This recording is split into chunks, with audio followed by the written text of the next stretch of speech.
الحمد لله رب العالمين. Assalamualaikum warahmatullahi wabarakatuh. Alhamdulillahi wassalatu wassalamu ala rasulillah wa ala alihi wa sahbihi wa man wala, amma ba'd. Allahumma inna nas'aluka ilman nafi'an wa rizqan tayyiban wa amalan mutaqabbala. Allahumma anfa'na bima 'allamtana wa 'allimna ma yanfa'una wa zidna ilman. Alhamdulillah, pada kesempatan sore hari ini kita kembali untuk berjumpa melanjutkan kajian kita, pembahasan kitab Tauhid, dan tepat di pertemuan kita semua masih dalam keadaan sehat walafiat. Mudah-mudahan Allah Subhanahu wa taala memberikan kepada kita keistiqomahan di atas talabul ilm, di atas jalan menuntut ilmu. Teman-teman sahabat sunnah yang dimuliakan Allah, kemarin kita pada pertemuan ketiga sudah sampai di bab yang pertama bab pertama, di bab fadlut tauhid wa ma yukaffiru bihi minadz-dzunub atau ma yukaffiru minadz-dzunub, keutamaan tauhid dan dosa-dosa yang dengannya terhapuskan, keutamaan tauhid dan dengannya terhapuskan, atau dengan tauhid ini dosa-dosa kita diampuni oleh Allah Subhanahu wa taala. Pada pertemuan kali ini kita akan melanjutkan untuk menyelesaikan bab yang kita bahas ini, dan kita kemarin sudah sampai di hadis fa innallaha harrama 'alan nari man qala la ilaha illallah yabtaghi bidzalika wajhallah,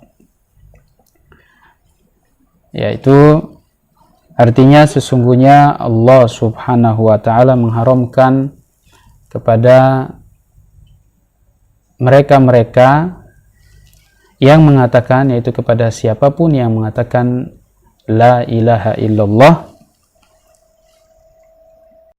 kalimat la ilaha illallah yang dengan syarat dia mengucapkan yabtaghi bidzalika wajhallah, dengan syarat dia harus ikhlas, dengan syarat dia harus ikhlas.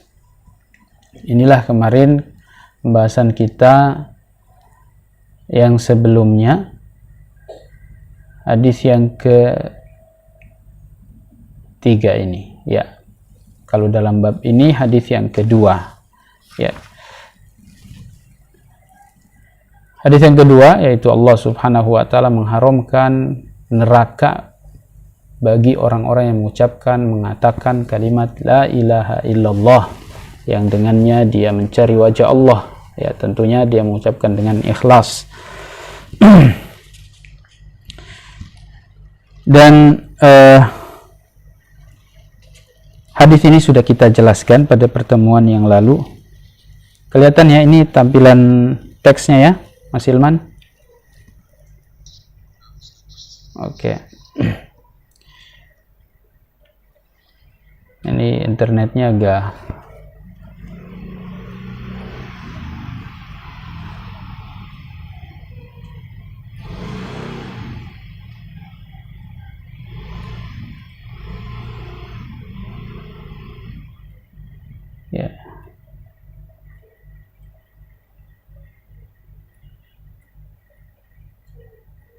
di sini kita kemarin hadis yang kedua ini.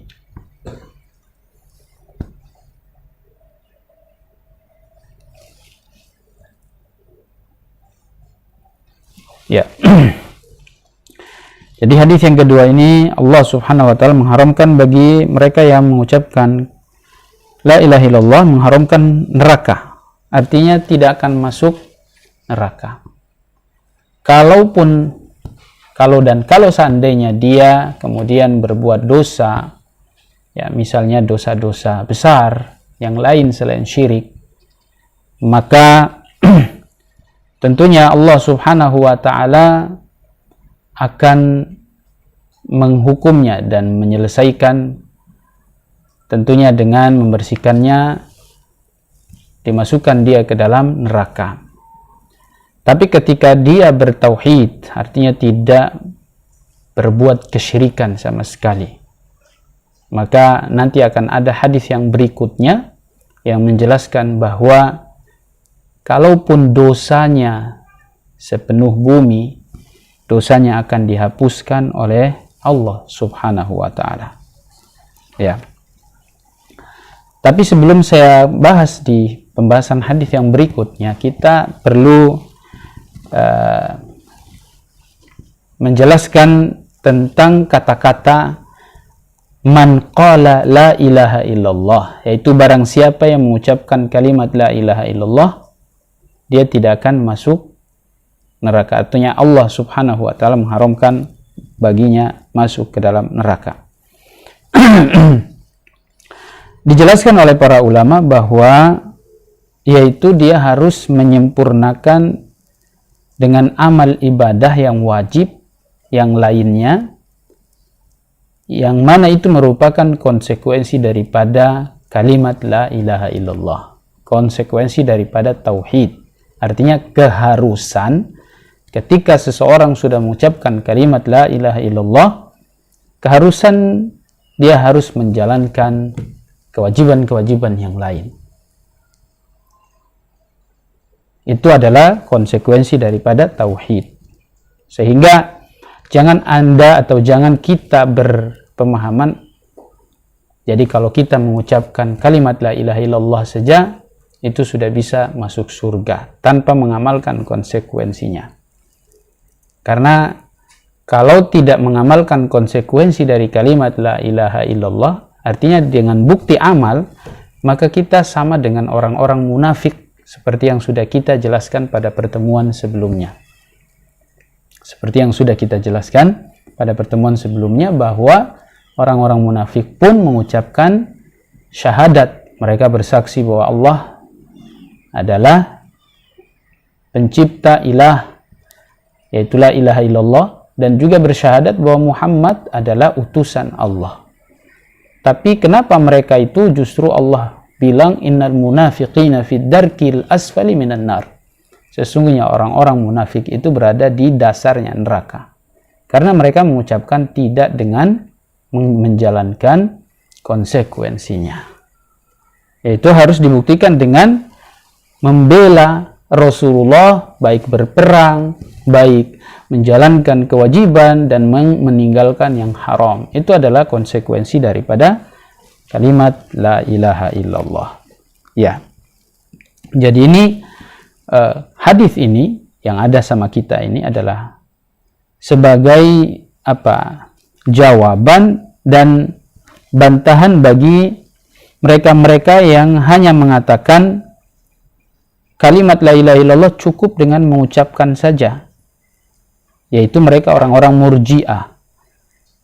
Orang-orang murji'ah itu kalau masalah kalimat la ilaha illallah, menurut mereka sudah dengan mengucapkan la ilaha illallah saya sudah cukup, tanpa harus menjalankannya dengan konsekuensinya. Makanya di akhir hadisnya itu dikatakan yabtaghi bidzalika wajh Allah, yang dengannya, yaitu dengan ketika dia mengucapkan kalimat la ilaha illallah, dia katakan dengan ikhlas.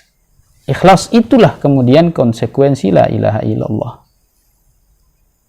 Artinya kita mengucapkan la ilaha illallah, tidak ada sesembahan yang berhak, yang benar disembah kecuali Dia, Allah semata. Maka kita menjalankan perintah Allah karena ikhlas karena Allah, meninggalkan yang dilarang juga ikhlas karena Allah. Itulah konsekuensi la ilaha illallah. Ya, demikian juga hadis ini juga sebagai jawaban kepada orang-orang Khawarij dan Mu'tazilah. Kenapa? Karena orang-orang Khawarij berpemahaman bahwa para pelaku dosa besar, selain syirik seperti berzina, membunuh, mereka akan dikekalkan di dalam neraka. Itu menurut orang-orang Khawarij. Demikian juga orang Mu'tazilah. Mu'tazilah punya keyakinan juga demikian sama. Para pelaku dosa besar mereka kekal selamanya di neraka. Padahal dari logika hadis ini, ya, logika hadis ini yang dikekalkan di dalam neraka itu hanyalah orang-orang yang berbuat syirik. Ketika dia dijauhkan, dia selamat dari kesyirikan, artinya dia ini bertauhid, walaupun dia memiliki dosa besar selain syirik, maka dia tidak akan dikekalkan di dalam neraka. Tidak akan dikekalkan di dalam neraka. Jadi hadis ini sekaligus jawaban kepada 3 kelompok besar yang sesat itu. Murji'ah, Mu'tazilah, Khawarij. Jadi kepada orang-orang Murji'ah, bahwa hadis ini menjelaskan tidak cukup dengan apa? Ucapan saja, tapi harus membuktikan yabtaghi bidzalika wajh Allah, keikhlasan yang menjalankan konsekuensinya. Kemudian sebagai jawaban bagi orang-orang Khawarij dan Mu'tazilah bahwa kalau hadis ini mengatakan bahwa siapa saja yang bertauhid, walaupun itu pemahamannya, walaupun dia berbuat dosa selain syirik, tentunya dosa besar yang lain, maka dia tidak dimasukkan ke dalam neraka dengan izin Allah. Kalau Allah ampuni, Allah masukkan dia ke dalam surga. Makanya dalam ayat itu Allah katakan bahwasanya innallaha la yaghfiru an yushraka bihi wa yaghfiru ma duna dzalika liman yasha. Sesungguhnya Allah tidak mengampuni dosa orang yang berbuat kesyirikan, yaitu menyekutukannya di dalam ibadah, dan hanya mengampuni, memaafkan orang-orang yang yang berbuat dosa selain syirik. Itu adalah jawaban bantahan kepada orang-orang Khawarij dan Mu'tazilah. Barakallahu fikum. Ini penjelasan hadis yang kedua di dalam bab ini. Nah, hadis ini kemudian akan berlanjut dengan hadis yang berikutnya, yaitu hadis dari Abu Sa'id Al-Khudri radhiyallahu anhu, yang mana hadis ini kita akan bacakan menjelaskan tentang keutamaan tauhid yang sungguh luar biasa. Keutamaan tauhid yang sungguh luar biasa disebutkan di dalam hadis berikut ini, di mana Abu Sa'id Al-Khudri radhiyallahu anhu mengatakan an Rasulillah sallallahu alaihi wasallam, dari Rasulullah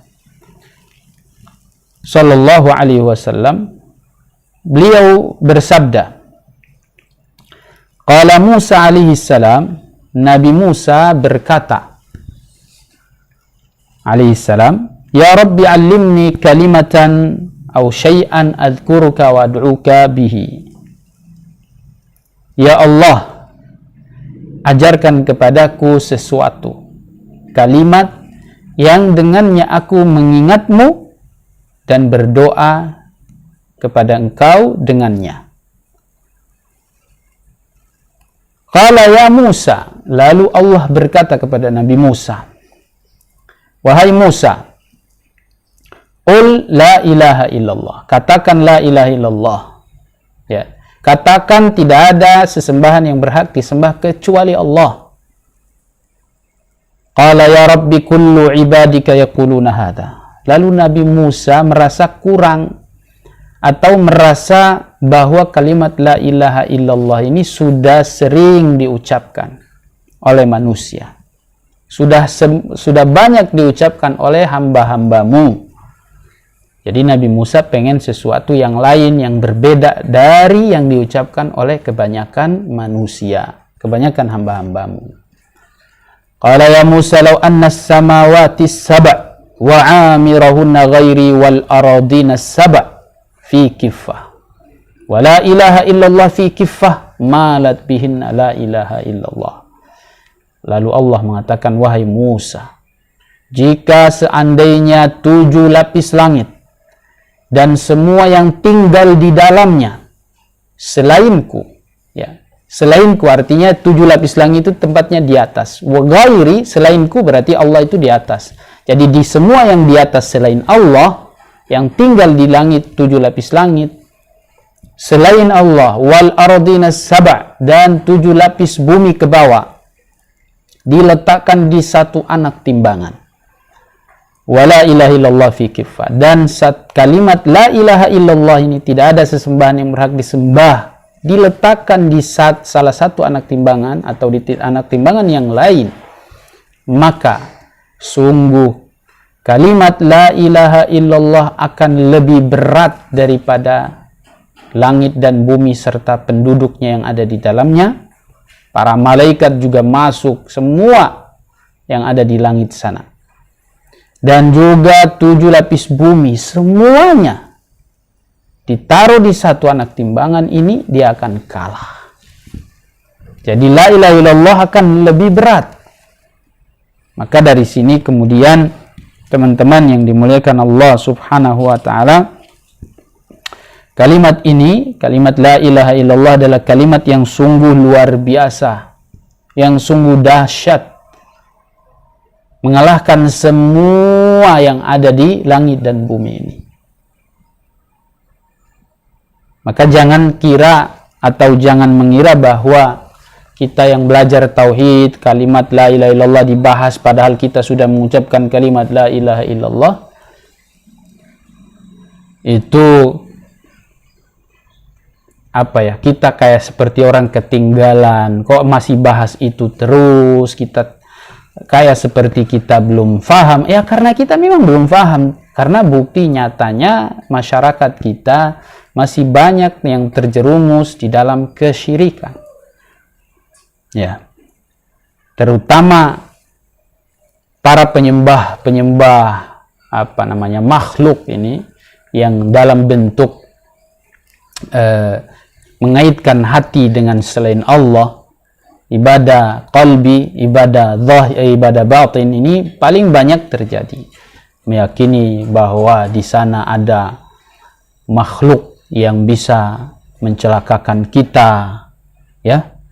Ada penjaga pohon ini, penjaga gunung ini, penjaga sungai ini, macam-macam.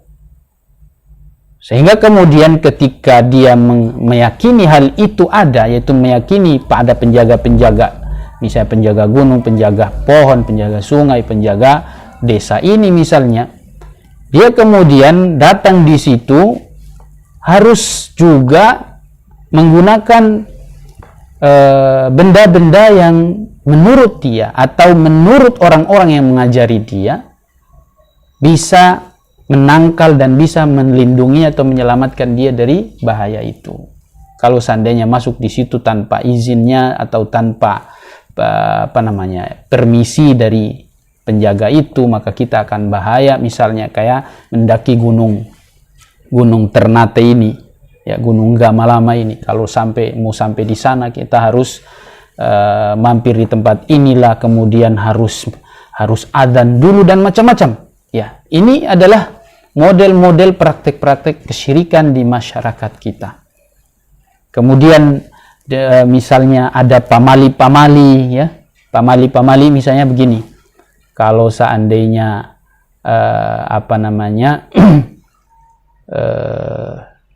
seorang istri yang hamil itu kalau misalnya suaminya lagi kerja di belakang dengan menggunakan alat tajam, itu tidak boleh dia membelakangi suaminya.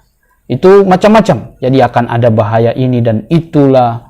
Kemudian misalnya pamali, kalau misalnya orang mau nikah itu dia misalnya keluar rumah, ini adalah keyakinan yang batil, ya.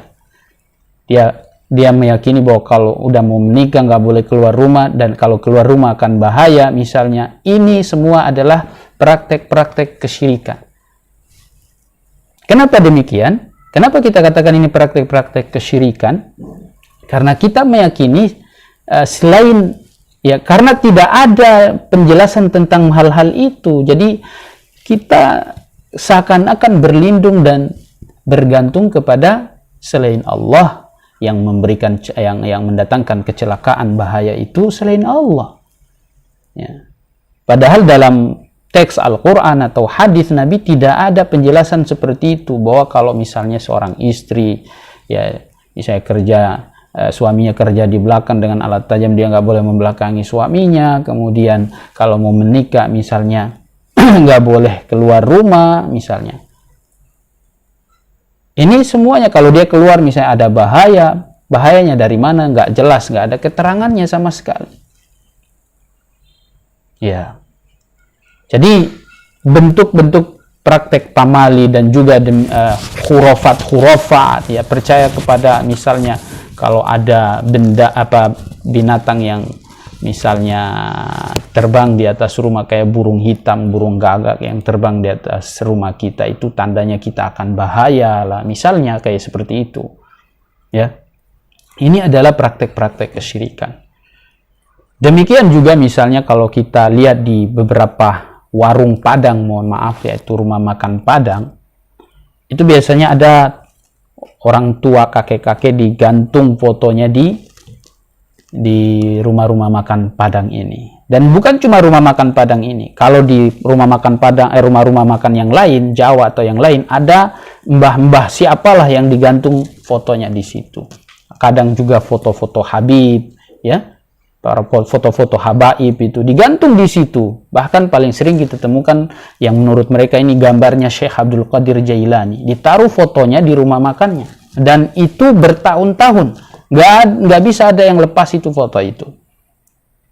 Bertahun-tahun terus seperti itu.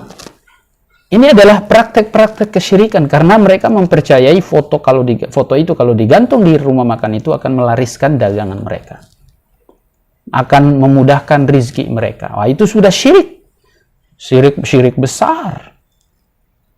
Maka dari sini kemudian kita kembali lagi, model-model praktek kesyirikan seperti ini yang banyak kita temukan di masyarakat kita, yang kata mereka bahwa kita ini bahas tauhid, kita ini sudah muslim, ngapain kita sudah bersyahadat. Maka kita katakan, ternyata kalian yang mengatakan demikian, kalian belum tahu bahwa ini adalah praktek-praktek kesyirikan yang kalian pasang itu, yang kalian lakukan tadi, misalnya praktek pamali lah, atau misalnya khurafat lah. Ini semua kalian tidak tahu tentang konsekuensi kalimat la ilaha illallah ini. Maka pembahasan kalimat la ilaha illallah ini, ketika Nabi Musa meminta kepada Allah agar diajarkan satu kalimat yang dengannya dia berzikir dan berdoa. Ya, berzikir maksudnya berdoa itu sendiri, karena ketika kita berdoa dengan kalimat la ilaha illallah, artinya kita beribadah dengan kalimat la ilaha illallah ini menanamkan di dalam diri kita bahwa hanya dialah Allah yang berhak untuk kita sembah. Ya, kita ucapkan kalimat la ilaha illallah, kita berzikir pun dengan itu luar biasa, karena misalnya kita mengucapkan la ilaha illa anta subhanaka inni kuntu minadh dhalimin, di situ ada kalimat la ilaha illallah. Ya, atau kita baca la ilaha illallah wahdahu la syarika la lahul mulku wa lahul hamdu wa huwa ala kulli syai'in qadir, zikir pagi dan petang 100 pagi, 100 petang. Ini adalah pengamalan dari kalimat la ilaha illallah, yang mudah-mudahan ketika kita mengamalkan kalimat ini, insya Allah kita masuk dalam hadis ini. Artinya timbangan amalan kita insya Allah besar dan berat, mengalahkan semua yang ada di langit dan di bumi.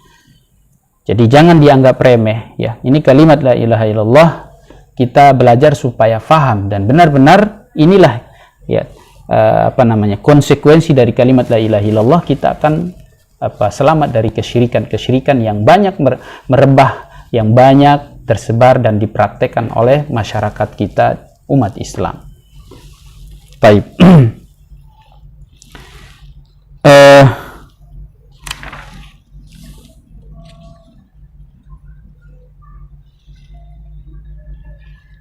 Kata kalimat, yaitu kalimat ghairi, di situ bahwasanya semua yang ada di langit selainku, itu di situ tadi kita katakan bahwa ya Allah Subhanahu wa taala itu di langit, di atas ya, di langit, dan banyak dalil yang menjelaskan tentang Allah itu di atas atau di langit Ya. Ulama-ulama kita dan para sahabat juga Rasul Shallallahu Alaihi Wasallam yang banyak menjelaskan di dalam hadis bahwa ketika kita baca teks Quran atau hadis dan penjelasan para sahabat dan juga para ulama kita bahwa Allah itu berada di langit sana di atas, dan secara tegas Allah katakan bahwa Allah bersemayam di atas Arsy, dan tidak perlu untuk dipalingkan atau ditakwil makna istiwa. Ar-Rahman 'alal arsy istawa dalam surat Thaha itu. Di situ sudah jelas Allah bersemayam di atas arsy, tidak perlu kita takwil, kita selewengkan maknanya. Tidak perlu dan tidak boleh kita selewengkan makna dari istiwa atau istawa. Ya. Karena Rasulullah tidak pernah memalingkan makna istawa menjadi makna istaula, menguasai. Ya. Itu tidak ada seperti itu. Apakah kita lebih pintar dari Rasulullah Sallallahu Alaihi Wasallam dan para sahabatnya dan para ulama kita? Tidak kita temukan ulama-ulama imam yang 4, misalnya Abu Hanifah, Imam Malik, Imam Syafi'i, dan Imam Ahmad mentakwil kalimat ini. Itu artinya dari sananya, dari zaman mulai Rasulullah, sahabat-sahabat, dan juga para ulama tabi'in, mereka memahami hal itu sudah normal begitu. Jadi tidak ada masalah dengan istawa. Ya, tidak ada masalah dengan istawa. Sehingga tidak perlu untuk ditakwil. Nanti ketika di masa Imam Malik itu ada orang yang mau bertanya tentang makna dari kalimat istawa itu, menurut engkau bagaimana wahai imam?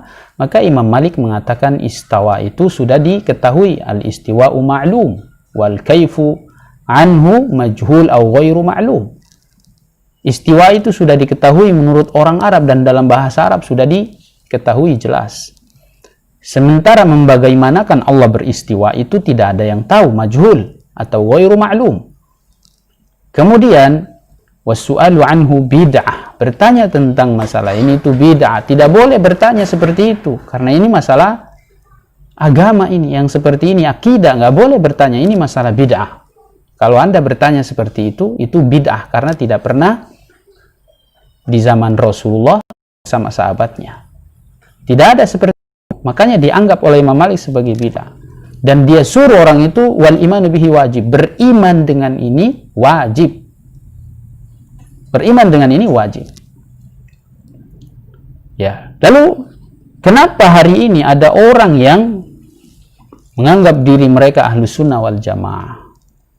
Kemudian mereka mentakwil atau menyelewengkan makna istawa ini atau istiwa ini.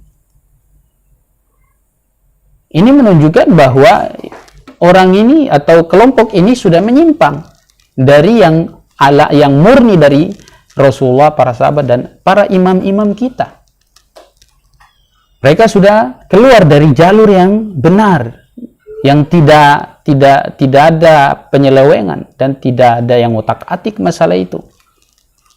Imam Sufyan mengatakan amirruha kama ja'at, ayat-ayat Quran atau hadis perlakukan seperti itu. Seperti itu artinya nggak usah diotak-atik. Anda nggak usah capek-capek memaknai dengan makna yang lain. Nggak perlu.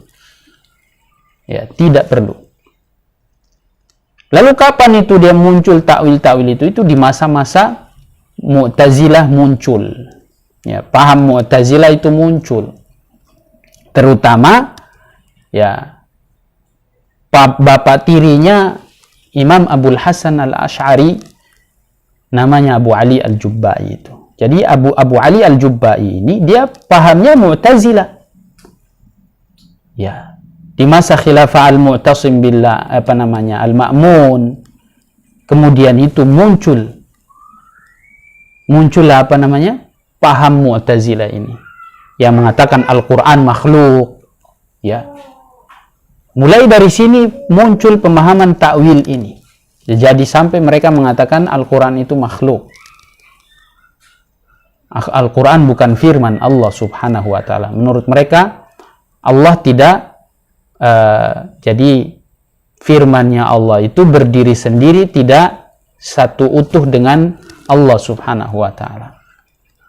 Padahal kalau dalam akidah Ahlussunnah wal Jamaah, Al-Qur'an itu adalah kalamullah yang secara hakiki terdengar, dan Allah berbicara dengan suara dan huruf-hurufnya. Itu menurut Ahlussunnah wal Jamaah. Karena tidak pernah ada yang mengotak-ngatik bahwasanya Al-Qur'an itu terpisah, atau Al-Qur'an firman Allah ini pisah hingga dianggaplah makhluk, maka kemudian sama dengan ini. Kalau ada ini, walaupun Imam Abul Hasan al-Asy'ari ini tidak termasuk ulama yang berpaham Mu'tazilah, karena beliau sudah bertobat, sudah kembali kepada manhaj pemahamannya para imam-imam kita, Imam Malik, Imam Syafi'i, Imam Ahmad, Imam Abu Hanifah, dan para sahabat dan juga Rasulullah.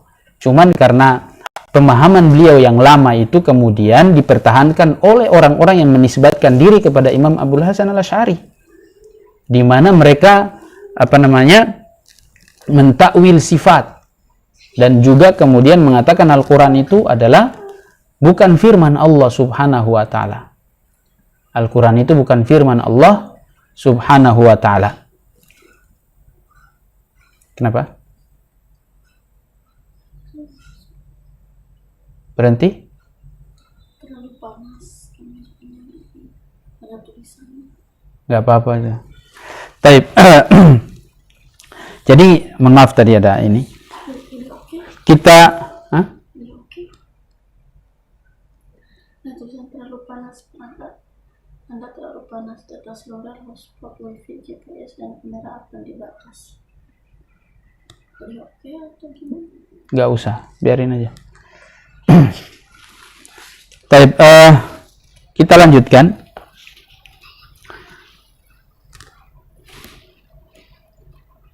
Sampai di mana tadi?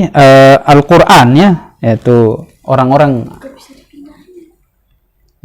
Bisa dipindahin. Oke aja kalau gitu. Atau jangan.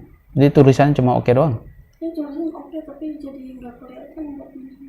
Oke aja kalau gitu. Diem kan dibatasi. Kalau diem berarti udah mati. Apanya mati? Kameranya mati. Nggak ada pilihannya. Masih bisa dipindah. Masih ada. Masih jalan. Oke, sudah. Mohon maaf ada gangguan di kamera HP.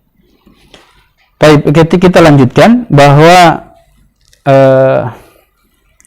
Ahlussunnah wal Jamaah tidak seperti mereka orang-orang yang suka mentakwil sifat. Karena yang mentakwil sifat itu hanyalah orang-orang Mu'tazilah. Orang-orang Mu'tazilah. Jadi kalau ada hari ini orang yang mentakwil sifat dengan memaknai dengan makna yang lain, mereka itu berpaham Mu'tazilah. Terus gimana dengan Abul Hasan al-Asy'ari yang kebanyakan pengikutnya yang menisbatkan diri mereka kepada Imam Abul Hasan al-Asy'ari itu mentakwil sifat? Maka kita katakan ini sebenarnya bukan fahamnya Abul Hasan al-Asy'ari. Karena Imam Abul Hasan al-Asy'ari dalam kitab beliau yaitu Al-Ibana an Usulid Diyana, itu di situ beliau jelaskan secara tegas, dan ada satu kitab beliau juga yang namanya Al-Maqalat Islamiyyin. Di situ beliau menjelaskan bahwa tentang istiwa ini, Ar-Rahman 'alal arsy istawa, beliau mengatakan innallaha mustawin 'ala arsyihi faqala. Sesungguhnya Allah ini saya sebutkan lafadznya seperti itu dalam kitab Al-Ibana. Sesungguhnya Allah Subhanahu wa taala bersemayam di atas arsy-Nya, makanya Allah berfirman Ar-Rahman 'alal arsy istawa. Ya. Dan juga beliau mengatakan wa anna lahu yadun bila kaif, dan Allah wa anna lahu yadan au yadaini bila kaif, dan Allah memiliki dua tangan dan tidak ada takyif, tidak ada yang namanya membagaimanakan. Walahu ainain bila kaif, dan dia Allah memiliki dua mata penglihatan yang tidak ada kaif, tidak boleh membagaimanakan mata Allah bagaimana tangan Allah. Di situ tegas Imam Abul Hasan al-Asy'ari mengatakan seperti itu. Afdi, sana ke Umi. Imam Abul Hasan al-Asy'ari mengatakan demikian. Sehingga sangat bertentangan dengan apa yang diamalkan, diyakini oleh orang-orang yang suka mentakwil sifat. Karena sebenarnya Imam Abul Hasan al-Asy'ari tidak punya keyakinan seperti itu. Mereka lah yang sebenarnya orang-orang yang menisbatkan diri kepada Abul Hasan al-Asy'ari ini, sebenarnya mereka ini punya paham seperti orang-orang Mu'tazilah. Ya.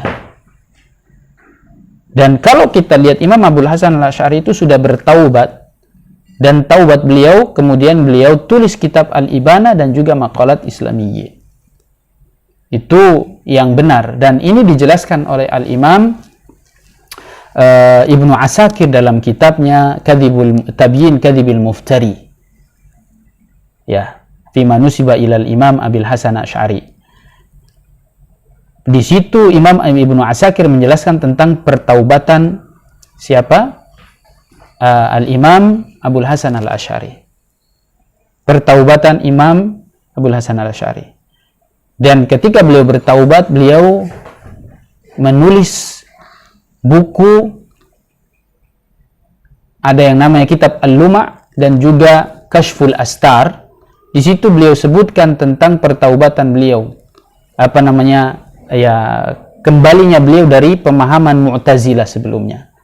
Jadi beliau sebelumnya berpemahaman Mu'tazilah karena beliau dibesarkan oleh bapak tirinya berfaham Mu'tazilah, yaitu Abu Ali Al-Jubbai. Ini bapak tirinya beliau. Sehingga dia didominasi dengan pemahaman Mu'tazilah sebelumnya. Lalu kemudian beliau menghilang selama 15 hari. Lalu setelah itu beliau muncul. Imam Abul Hasan al-Asy'ari yang sebelumnya dididik oleh bapaknya itu, yang kemudian bapaknya telah meninggal, dan Imam Abul Hasan al-Asy'ari setelah itu menjadi apa namanya, dai, mengajak kepada faham Mu'tazilah selama 35 tahun atau 30 tahun. Lalu setelah itu beliau tobat. Beliau sebelum itu menghilang 15 hari, lalu muncul tiba-tiba beliau bawa tulisan beliau sebutkan di situ tentang apa namanya, pemahaman beliau yang sudah sesuai dengan Ahlus Sunnah wal Jamaah. Menurut para ulama, beliau itu punya ada 2-3 tahapan. Pertama, paham Mu'tazilah, ya, hidup beliau. Kemudian setelah itu beliau tobat, keluar dari Mu'tazilah, lalu beliau tulis buku Al-Luma' yang di situ disebutkan ada 20 sifat. Beliau menetapkan 20 sifat sementara yang lain belum. Nah, ini tahap yang kedua. Jadi tahap masa pertaubatan beliau ini yang kedua. Yang ketiga, beliau kemudian menetapkan semua sifat, tidak ada takwil. Ya, dan tidak ada mengurangi sifat-sifat Allah sama sekali. Semua beliau tetapkan sebagaimana yang ditetapkan oleh Ahlus Sunnah wal Jamaah. Adapun yang menetapkan sifat 20 Imam Abul Hasan al-Asy'ari, tapi itu dalam kitab Al-Luma' pada tahap masa pertaubatan yang kedua. Tahap yang ketiga, beliau sudah tobat total dan beliau tulis 2 kitab besar, yaitu Al-Ibanah dan juga kitab Maqalat Islamiyyin. Di situ tidak ada penakwilan sifat-sifat Allah Subhanahu wa taala. Dan tadi yang sudah saya sampaikan, beliau menetapkan sifat istiwa, sifat tangan, sifat mata, ya, sifat-sifat yang lain, qudra, ya. Jadi tidak ada pentakwilan di situ, ya, secara tegas, ya. Beliau juga membawakan dalil ketika beliau menetapkan misalnya Allah Subhanahu wa taala punya tangan atau kedua tangan, beliau bawakan firman Allah, bal yadahu mabsutatan. Dan ketika mengatakan bahwa Allah Subhanahu wa taala memiliki 2 mata, beliau membawakan firman Allah, tajri bi a'yunina. Ya, segala sesuatu yang ada di muka bumi ini, matahari, bulan, berjalan dengan penglihatan kami, dengan mata kami. Dan juga beliau menetapkan wajah, walahu wajah bila kaif. Allah punya wajah tanpa kaif, tanpa membagaimanakan wajah Allah. Lalu beliau bawakan firman Allah dalam surat Ar-Rahman, wa yabqa wajhu rabbika dzul jalali wal ikram. Dan hanya kekal wajah Allah, yaitu Allah Subhanahu wa taala yang ujungnya memang Allah, dan tidak ada pentakif, tidak ada membagaimanakan sifat Allah ini. Jangan boleh kita bertanya, wajah Allah bagaimana ya? Kira-kira nanti kalau begini, nanti kita samakan dengan makhluk Allah ya. Sama dengan manusia, sama dengan yang makhluk-makhluk Allah yang lain. Maka kita katakan kita tidak dituntut, tidak bagaimana, kita cuma disuruh mengenali hakikat sifat-sifat Allah itu cuma Allah yang tahu. Ya. Hanya Allah yang tahu hakikatnya. Makanya dari sini kita punya kaidah dalam firman Allah, "Laisa kamitslihi syai'un wa huwas samiul alim." Wa huwas samiul basir. Tidak ada yang serupa dengan Allah, saat satu apapun tidak ada yang serupa dengan Allah. Dan dialah Allah yang Maha Sami' al-Basir, Maha mendengar dan Maha melihat. Ya, demikian penjelasan tentang hadis ini. Ya. Ini sedikit penekanan pada ucapan atau pada kalimat ghairi ya, selainku ya, semua yang ada di atas langit, 7 lapis langit dan semua yang menghuninya, para malaikat dan semua yang ada di sana selainku. Artinya Allah itu di atas. Demikian juga banyak dalil yang disebutkan oleh para ulama, dan juga Rasulullah SAW menyebutkan dalam hadis-hadis, Rasulullah praktekkan, Rasulullah berdoa, mengangkat tangan ke langit, ya. Dan juga secara fitrah kita selalu ketika kita berbicara bahwa Dia Allah, kita selalu tunjuk ke langit sana, di tempat yang tinggi. Dan kita harus ingat bahwa Allah Subhanahu wa taala bersemayam di atas arsy itu bukan Allah maksudnya tidur di situ kita bagaimana kita ya pokoknya kita katakan bersemayam. Allah hanya bersemayam. Jangan kita katakan Allah bertempat, karena tidak pernah Allah bilang bertempat. Walaupun kita mengatakan arsy itu adalah tempat, tapi Allah tidak pernah bilang Allah bertempat. Sehingga kita katakan, maksudnya secara lafaz dari sananya kita tidak pernah disuruh bilang bertempat, ya. Tapi Allah, kita katakan Allah bersemayam di atas arsy, begitu. Demikian juga kursi, tempat Allah menginjak atau berpijak di situ. Jangan kita bayangkan seperti manusia misalnya duduk di kursi, bukan. Karena kursi itu tempat pijakannya Allah Subhanahu wa taala. Ya, dan arsy itu bukan tempat duduk, bukan. Jadi kita tidak boleh mengatakan seperti itu. Kita hanya bilang Allah bersemayam di atas arsy. Seperti itu sudah. Amiruha kama jaa, kama sebagaimana dikatakan oleh Imam Sufyan. Ya. Barakallahu fikum. Ini penjelasan hadis yang ketiga di dalam bab ini.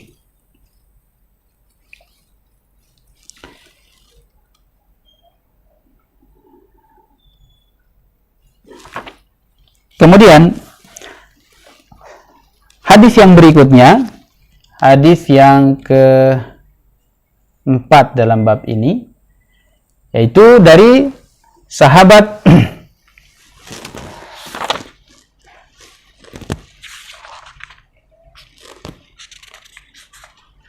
Anas bin Malik radhiyallahu anhu, dari sahabat Anas bin Malik radhiyallahu anhu yang diriwayatkan oleh Imam At-Tirmidzi rahimahullahu taala, beliau mengatakan, sami'tu Rasulullah yaqul, aku mendengar Rasul sallallahu alaihi wasallam bersabda, ya ibna Adam law ataitani bi qurabil ardi khataya, wahai anak Adam, wahai manusia, semua manusia, jika engkau datang kepadaku dengan membawa dosa sepenuh bumi, ya, membawa dosa-dosa sepenuh bumi, dosa apa saja, mau yang tampak, mau yang tidak tampak, besar maupun kecil, thumma laqitani la tusyrik bi syai'an, namun ketika engkau datang kepadaku tidak membawa syirik, ya, tidak menyekutukanku di dalam ibadah, la ataituka bi qurabiha maghfiratan, aku akan datang menjemputmu dengan membawa satu maghfirah, walaupun engkau punya dosa sepenuh bumi. Jadi aku tutup semua dosa-dosamu itu dengan satu ampunan. Allahu Akbar. Ya. Itulah keutamaan kita bertauhid. Makanya kita di sini, ya, kita Masya Allah dai-dai yang mengajak kepada faham salaf, para ulama kita, sahabat, ya, paling semangat untuk berdakwah kepada tauhid, karena memang kita ingin menyelamatkan umat dari kesyirikan. Jangan sampai mereka jatuh pada kesyirikan dan itu tidak selamat di akhirat sana. Itu yang paling terpenting. Kalau orang misalnya berbuat kesyirikan, walaupun dia mungkin haji berkali-kali, ya haji berkali-kali lah. Taruhlah haji itu ibadah yang paling berat ya. Tidak semua orang mampu karena membutuhkan biaya yang sangat besar. Atau zakat, dia zakat, sedekah, ya. Dia umroh juga berkali-kali, sholat, misalnya puasa, tapi dia melakukan kesyirikan. Dia masih, ya, dia kaya raya sehingga dia bisa umroh, dia bisa haji. Tapi ternyata misalnya di proyeknya atau di misalnya perusahaannya dia taruh jimat-jimat. Nauzubillah. Tidak ada manfaatnya puasa, hajinya, umrohnya, sholatnya, tidak ada manfaatnya.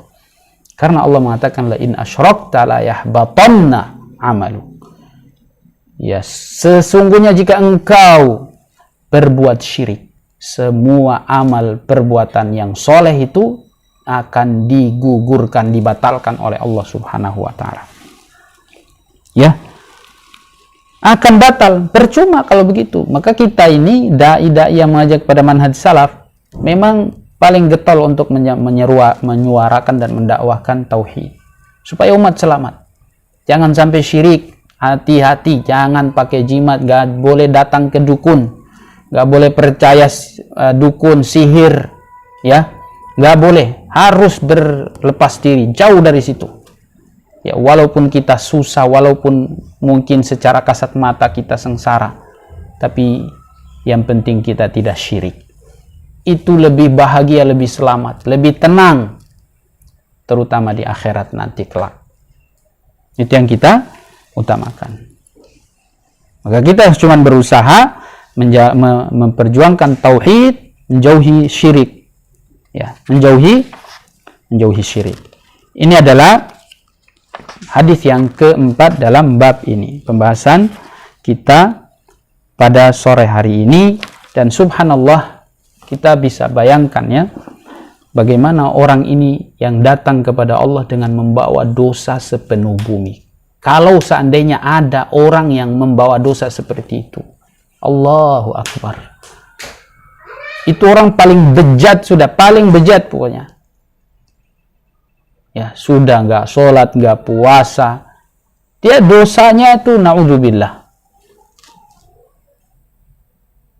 Atau misalnya dia sholat, dia puasa, dia pokoknya yang wajib-wajib dia jalankan, tapi yang dilarang seperti makan riba, seperti zina, mungkin minum khamr, judi, dia jalankan, dia bikin semuanya, semua dosa dia buat. Maka kalau dia tidak berbuat syirik, ya, pokoknya dia mencuri karena mungkin dia memang sudah pokoknya hidupnya mencuri, makan yang haram, judi. Tapi subhanallah ya, Allah yang maha luas rahmatnya, ampunannya, Allah mengampuni dosa-dosa itu semuanya. Allah mengampuni dosa-dosa itu kalau kita tidak berbuat syirik. Walaupun mungkin orang bertanya, Ustaz, bagaimana mungkin ya kalau orang tidak berbuat syirik tapi dia melakukan dosa-dosa yang dilarang ini? Ya, bisa aja seperti itu.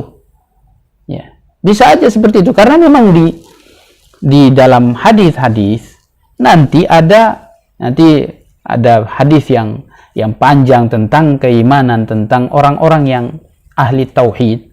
Dia akan masuk surga, dikeluarkan dari neraka, ya, karena dia punya tauhid, punya keimanan, masih ada keimanan, punya tauhid, sehingga walaupun dia berbuat dosa, jadi dia dimasukkan ke neraka, dibersihkan dulu dosa-dosanya, baru dimasukkan ke dalam surga.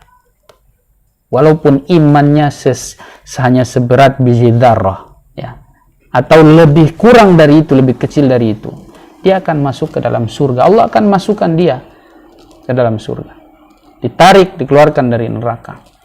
Dan kalau seseorang dikeluarkan dari neraka, dimasukkan ke dalam surga, itu Allah katakan, faman zuhziha 'anil nari wa udkhilal jannata faqad faz. Dan barang siapa yang dikeluarkan dari neraka dan dimasukkan ke dalam surga, maka dia beruntung, beruntung, dan beruntung. Subhanallah. Lalu kemudian ada orang yang di hari kiamat nanti dengan datang membawa dosa sepenuh bumi, lalu Allah maafkan. Ini keberuntungan yang tiada sangat tinggi, luar biasa.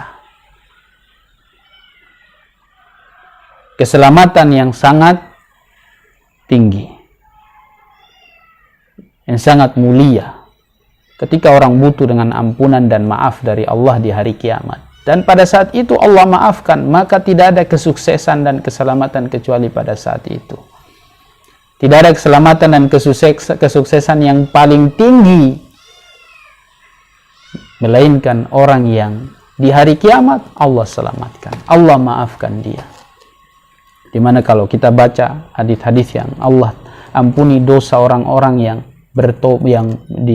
dulu di dunia dia berbuat dosa, lalu Allah maafkan dia di akhirat. Masya Allah. Ya, Allah yakrubul mu'min min rabbi. Ya, Allah seorang hamba akan dekat kepada Allah Subhanahu wa taala.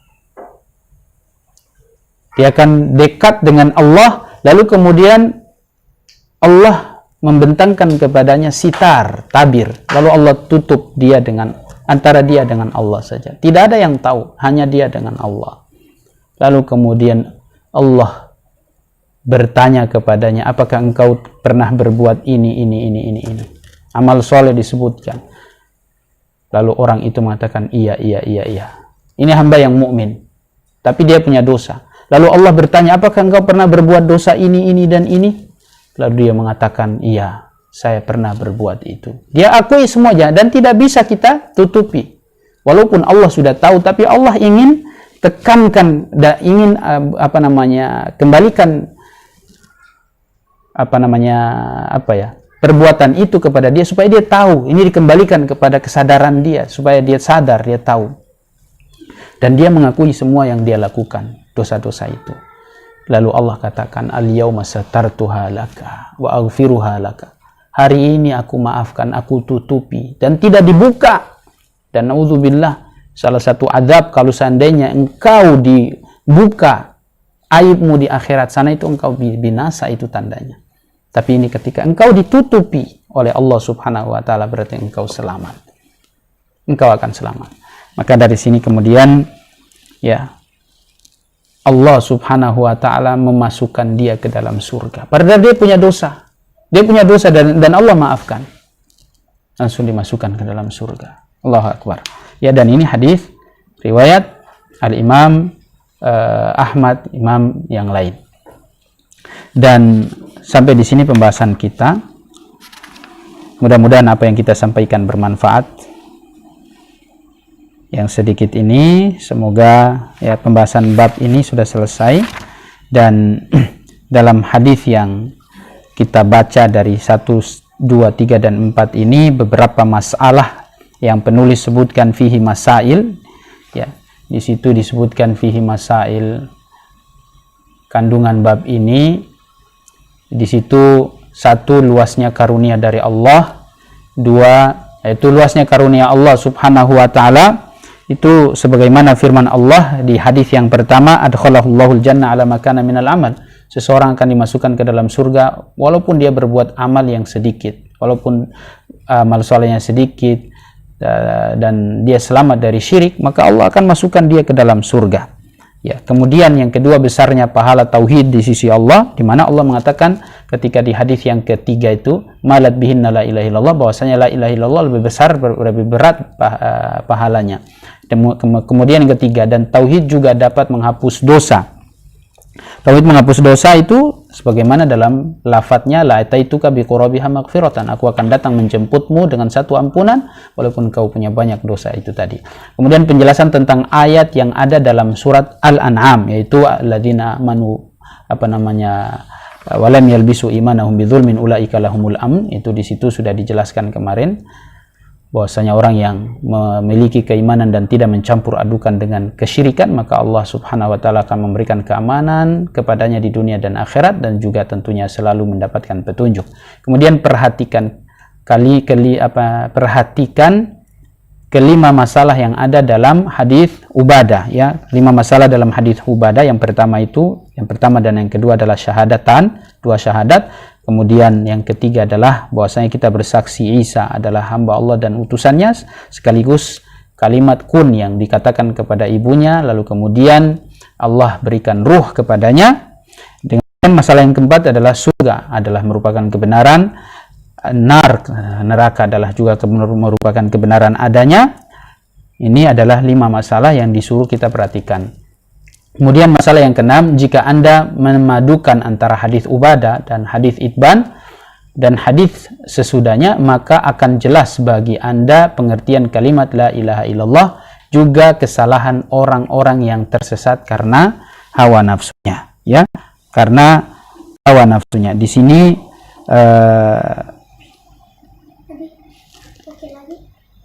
iya. Jadi di sini kemudian di situ kita kalau gabungkan, maka kita akan menemukan di situ sebagaimana yang dikatakan orang yang tertipu dengan atau salah memahami. Karena orang yang beramal dengan kalimat la ilaha illallah bukan hanya sekedar mengucapkan saja, tapi dia harus lakukan dengan ikhlas, ya. Ketiga hadis itu, hadis yang pertama, kemudian hadis yang kedua, kemudian hadis Anas bin Malik yang terakhir itu, hadis yang terakhir tadi yang kita katakan bahwa Allah mengampuni orang tersebut walaupun dia membawa dosa sepenuh bumi. Itu artinya kalimat la ilaha illallah bukan hanya sekedar diucapkan dengan lisan, tapi juga dengan menjalankan konsekuensi. Kemudian masalah yang ketujuh perlu diperhatikan syarat-syarat yang disebutkan dalam hadis Itban, yaitu ikhlas semata-mata karena Allah dan tidak menyekutukannya, yaitu orang yang masuk, Allah akan mengharamkan orang-orang yang mengucapkan kalimat la ilaha illallah, mengharamkan baginya masuk neraka. Kemudian yang kedelapan, para nabi pun perlu diingatkan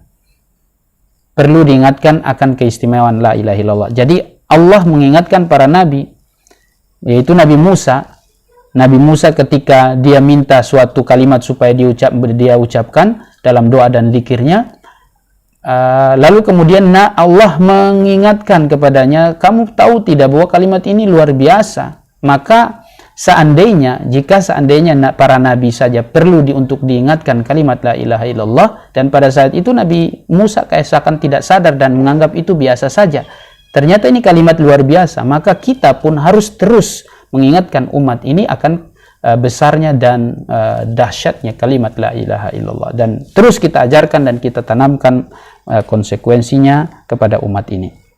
Kemudian masalah ke-9, penjelasan bahwa kalimat la ilaha illallah berat timbangannya mengungguli berat timbangannya seluruh makhluk, padahal banyak orang yang mengucapkan kalimat tersebut, yaitu jelas, ya.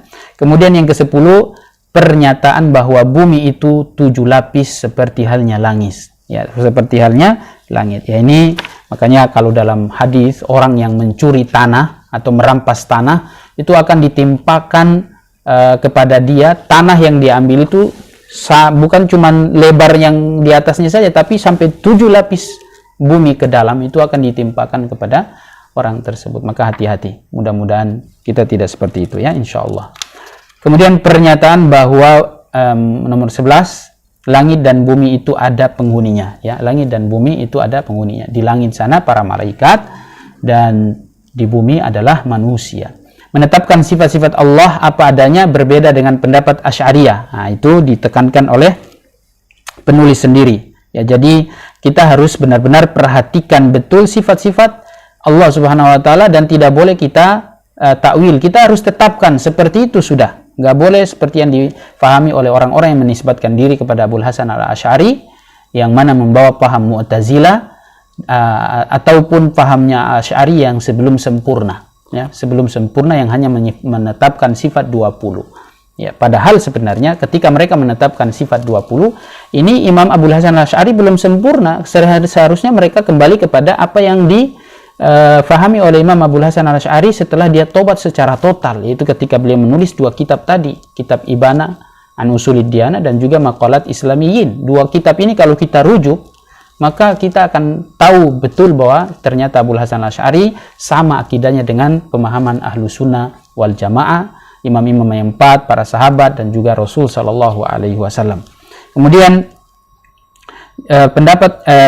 masalah yang ke-13, jika Anda memahami hadis Anas, ya tadi hadis yang terakhir itu ya, maka Anda akan mengetahui bahwa sabda Rasulullah yang ada dalam hadis Itban, sesungguhnya Allah mengharamkan masuk neraka bagi orang-orang yang mengucapkan la ilaha illallah dengan penuh ikhlas karena Allah dan tidak menyekutukannya. Maksudnya adalah tidak menyekutukan Allah dengan sesuatu apapun, bukan hanya mengucapkan kalimat tersebut dengan lisan saja. Nah, itu tadi. Kemudian Nabi Muhammad dan Nabi Isa adalah sama-sama hamba Allah dan Rasulnya. Ya, kita kemarin sudah jelaskan masalah itu, sama-sama hamba Allah, sehingga kita tidak boleh mengkultuskannya. Kalau seandainya Nabi pun mereka hanya sekedar manusia biasa, maka selain Nabi pun lebih pantas untuk kita perlakukan seperti biasa.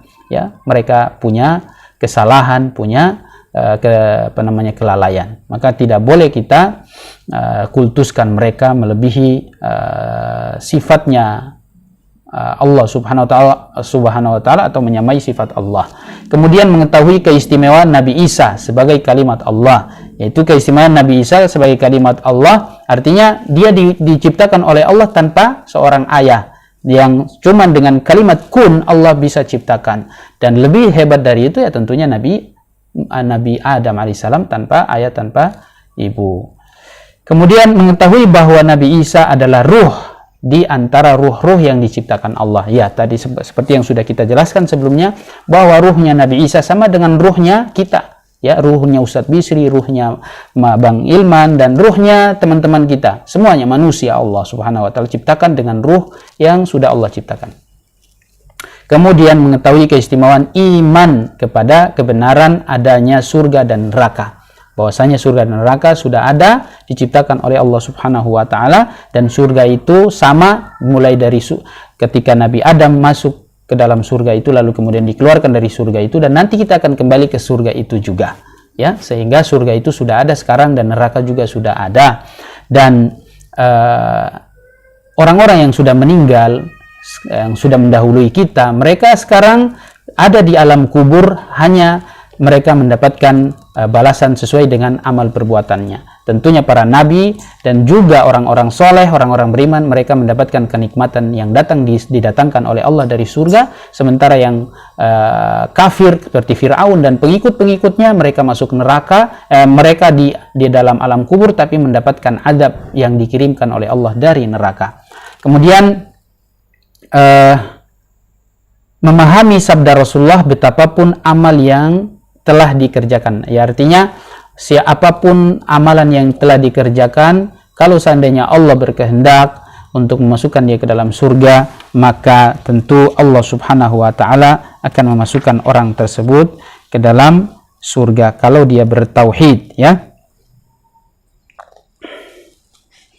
Walaupun sedikit amal solehnya, pasti dia akan masuk surga. Kemudian yang terakhir, yang ke-19, mengetahui bahwa timbangan di hari kiamat itu mempunyai 2 daun, ya, timbangan kanan dan timbangan kiri, seperti hadis yang ketiga yang kita sebutkan tadi, hadis yang ketiga dari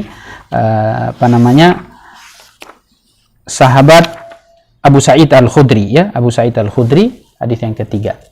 Kemudian mengetahui kebenaran adanya wajah bagi Allah, ya, seperti tadi yang dikatakan dalam hadis Itban, hadis yang kedua.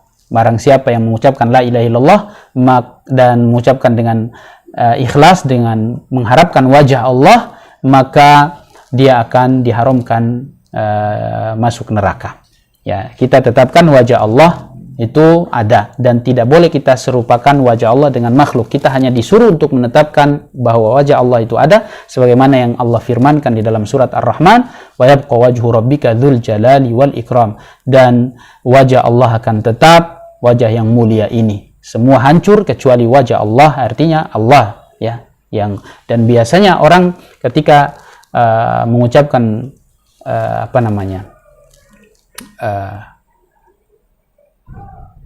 sesuatu yang sempurna, kadang-kadang dia mengucapkan dengan sebagian anggota badannya. Misalnya kita bilang kepada teman, ya, kita bilang kepada teman, sesuatu, lalu kemudian beliau salah tangkap, lalu kita kayak marah dan kita bilang wajahmu gitu ya, wajahmu, maksudnya kamu itu gimana ya, artinya kamu itu gimana sih ya, kita pengen sebut dia secara sempurna tapi kita ambil salah satu anggota badan lalu kita sandarkan kepada dia, dan yang kita maksud adalah dia seutuhnya. Seperti itu dalam ucapan manusia pun ada. Sehingga dari situ kita pun ketika mengatakan wajah Allah, artinya Allah subhanahu wa ta'ala. Walaupun tentunya makna dari wajah Allah itu adalah zatnya Allah subhanahu wa ta'ala. Namun tetap kita tetapkan bahwa Allah punya wajah. Allah punya wajah. Barakallahu fikum. Ini yang bisa kita sampaikan pada kesempatan sore hari ini. Pembahasan kitab tauhid, bab keutamaan tauhid dan dosa-dosa yang diampunkan ketika kita mentauhidkan Allah subhanahu wa ta'ala. Baik, sampai di sini kita kembali ke Mas Ilman. Kalau misalnya ada pertanyaan, dipersilakan. Ada yang bertanya, kita berikan kesempatan mungkin satu pertanyaan. Kalau ada silakan, kalau enggak ya alhamdulillah kita tutup saja.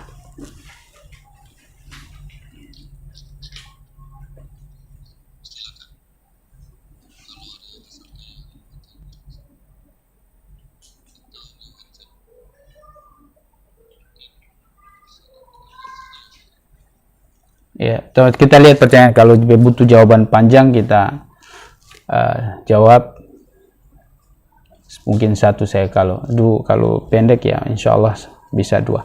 Ya, pertanyaan dari saudari kita, ini Mbak Uni ya, yang saya ambil yang pendek dulu. Ustadz, apakah berfoto di depan candi saat berwisata dapat merusak tauhid kita? Ya, ini salah satu kesalahan juga bagi umat Islam yang merasa bangga ketika mereka bisa berkunjung di tempat-tempat yang menurut mereka itu adalah tempat wisata. Ini sebenarnya tempat ibadahnya orang-orang kafir. Candi-candi itu kan tempat ibadahnya orang-orang kafir. Buat apa kita ke tempat itu? Kita mau berbangga berfoto di situ atau bergaya di situ? Lalu kemudian ketika kita datang di situ, kita seakan-akan memuliakan tempat itu. Padahal ini tempat ibadahnya orang-orang kafir. Kita memuliakan tempat itu, ya berarti kita meyakini ya, secara tidak langsung kita meyakini mereka punya, atau agama mereka atau keyakinan orang-orang yang punya tempat ibadah ini adalah keyakinan yang benar. Ya. Menganggap agama mereka juga benar. Jadi biasa saja kita anggap, ya biar mereka dengan agama ini, kita dengan agama ini. Jadi kita berasa bangga dan juga kemudian punya keyakinan atau punya perasaan di situ ada kemuliaannya, ada keistimewaannya ketika sampai di situ. Mungkin orang cuma bilang, Ustadz, kita tidak punya keyakinan seperti itu. Kita hanya sampai di situ, lalu kemudian kita hanya ngambil dokumentasi atau hanya sekedar kenangan saja di situ. Nggak boleh. Walaupun hanya sekedar kenangan. Walaupun hanya sekedar misalnya melihat pemandangan di situ. Nggak boleh, karena itu tempat ibadahnya orang-orang kafir. Nggak boleh kita lewat di situ lalu kemudian apalagi sudah berfoto di situ, nyender di situ, pegang-pegang di situ, naikin tempat itu, masuk di tempat itu misalnya, itu nggak boleh. Ya, karena Rasul Shallallahu Alaihi Wasallam itu sampai ya orang-orang kaum terdahulu yang dibinasakan, ya Tsamud, Madian Soleh. Ya, tempat-tempat yang dulu bekas-bekas orang-orang yang Allah binasakan di tempat itu, orang-orang kafir itu yang tidak beriman pada nabi-nabi mereka saat itu Nabi mengatakan kalau kita lewat di tempat-tempat bekas ibadahnya mereka, itu kita harus menangis karena mereka sudah habis dihancurkan oleh Allah Subhanahu wa taala dan tempat ibadah mereka tidak boleh lagi dikunjungi, tidak boleh dikunjungi. Maka dari sini kita tidak boleh, dan ini merusak tauhid kita. Merusak tauhid kita. Kalau kita mau kunjungi tempat ibadah, ya tempat ibadah kita, masjid. Dan kita misalnya kunjungi Masjidil Haram, Mekah, Madinah, ya, atau Masjidil Aqsa, itu tempat-tempat yang mulia, berpahala di situ, ibadahnya dilipat gandakan pahalanya.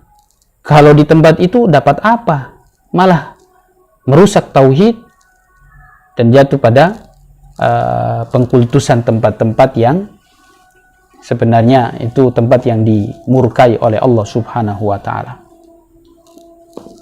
Itu harus dihancurkan.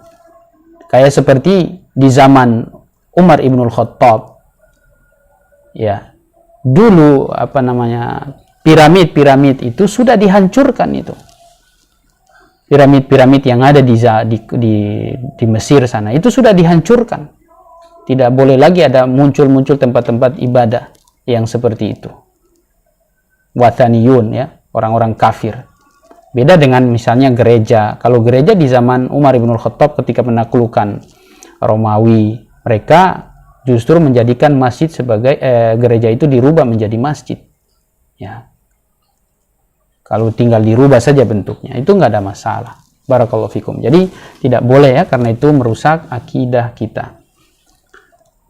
Kemudian Afwan, ketika ini dari Rindi, ya, ketika ana lagi bersihin ikan, sering ditegur oleh orang rumah ketika salah memotong ikan, katanya salah posisi, boboso, dan sempat tidak dimakan. Nah, ini juga pamali-pamali yang seperti ini. Boboso ini mungkin dibilang apa, ya, kayak seperti alergi atau gimana. Kalau misalnya boboso, mungkin bahasa boboso itu adalah kayak seperti alergi. Kalau kita misalnya salah kayak seperti ini, nanti mungkin bisa gatal-gatal atau bisa sakit atau dan yang lainnya misalnya, maka itu mungkin karena kaitannya dengan ikan itu, dia tidak bisa makan karena alergi. Tapi kalau dibilang boboso saja, apa itu boboso maksudnya? Tidak boleh karena ada nanti ada kualat atau yang lainnya, maka ini tidak boleh diyakini, ya, tidak boleh diyakini dan dijelaskan supaya difahamkan kepada orang tua. Kalau seandainya dia bilang boboso itu dan bermakna nanti kita akan binasa atau kita akan celaka, maka ini tidak boleh diyakini seperti ini. Harus dijelaskan, harus selamatkan masalah tauhid ini. Orang tua, Pak, kita begini. Yang mendatangkan bahaya dan tidak bahaya itu Allah Subhanahu wa Ta'ala. Ini cuman ikan saja salah potong, apa hubungannya dengan salah potong lalu kemudian misalnya kita binasa atau kita celaka? Nggak ada hubungannya. Ya.